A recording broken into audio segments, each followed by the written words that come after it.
24 फेब्रुवारीला अंभई गावातला एक साधा दिवस.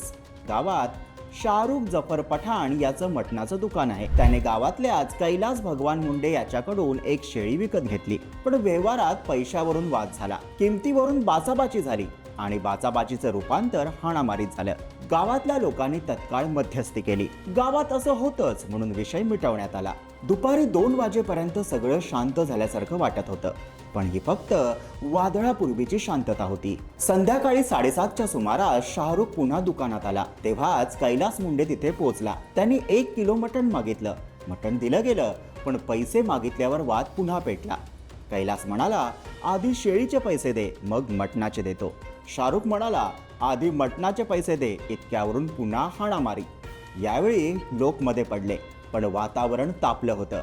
बातमी गावभर पसरली. बस स्टँड, बाजारपेठ, लोकांची गर्दी वाढू लागली. पोलिसांनी शांतता राखण्याचं आवाहन केलंय, पण गावकऱ्यांच्या मनात आजही तोच प्रश्न आहे. हा वाद खरंच मटणाचा होता की काहीतरी वेगळंच कारण होतं? हा संपूर्ण व्हिडिओ पाहण्यासाठी आमच्या YouTube चॅनलला भेट द्या.